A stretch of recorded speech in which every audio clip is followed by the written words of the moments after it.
शरद पवार का अब क्या भविष्य है? देखिए, शरद पवार एक सबसे टॉलेस्ट लीडर हैं महाराष्ट्र के। आज एमबीए के तो हैं ही, पर महाराष्ट्र में भी उनको माना जाता है, इतना अनुभव है, आधी सेंचुरी का उनको। और काफी खूबी से लड़े वो। लोकसभा में भी लड़े, क्योंकि 84 इयर्स हैं, कैंसर हो चुका है। मतलब मदद से चल पाते हैं, जब डायस पे जाना पड़ता तो उनको मदद करनी पड़ती है, फिर भी लगे रहे सुबह से रात से, तो हमने देखा उनको एक्शन में।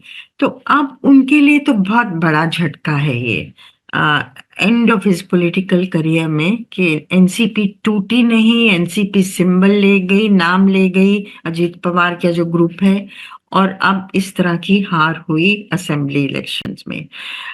शरद पवार इतनी जल्दी तो गिव अप नहीं करेंगे। इस समय उनके ऑप्शंस बहुत कम हैं, स्वास्थ्य भी उतना ठीक नहीं है, लेकिन क्या वो अगला कदम खेलेंगे, वो देखने लायक चीज होगी। मुझे नहीं लगता वो इतनी जल्दी गिव अप करने वाले हैं। लोकसभा इलेक्शंस के दौरान मैंने उनसे इंटरव्यू किया था एक कैंपेन के दौरान। तो सतारा में मीटिंग के बाद मैंने इनको पकड़ा था। तो उन्होंने कहा था मुझे कि आगे जाके, आगे साल डेढ़ में रीजनल पार्टीज कई सोचेंगी इस बारे में कि हम अपनी आइडेंटिटी मर्ज कर दें कांग्रेस के अंदर, ताकि एक विकल्प मजबूत हो भाजपा के खिलाफ।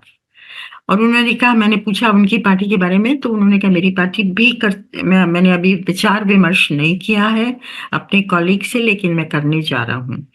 तो क्या ये ऑप्शन एक्सरसाइज कर सकते हैं शरद पवार कि कांग्रेस में अपनी एनसीपी का विलय कर दें, क्योंकि उनकी एनसीपी काफी कमजोर हो चुकी है।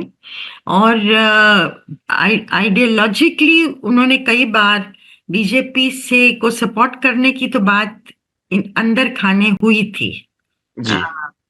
14 में भी हुई, 17 में भी हुई, 19 में तो अजीत पवार दूसरी साइड चले गए और 2 दिन में वापस भी आ गए। वो भी बहुत इंटरेस्टिंग कहानी है। जी।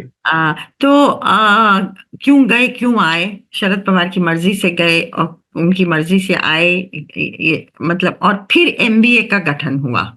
जी। तो लेकिन ओपनली शरद पवार ने कभी भाजपा से हाथ नहीं मिलाया, मतलब ज्वाइन नहीं किया उस साइड में जी। सो फार। तो अब वो क्या करेंगे?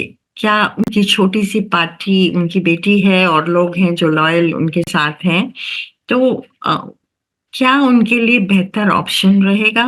क्या वो कांग्रेस में अपने आप को विलय करेंगे, कांग्रेस चाहेगी उनको, या दूसरी साइड में उनके कई लोग जा सकते हैं, क्योंकि अब तो पावर उस साइड क्लियरली है, और जी। 5 साल वो सरकार चलने वाली है महायुति की।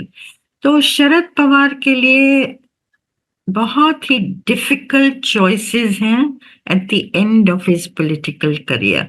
पर मैं नहीं मानती वो चुपचाप बैठेंगे, कुछ ना कुछ जी। तो करेंगे।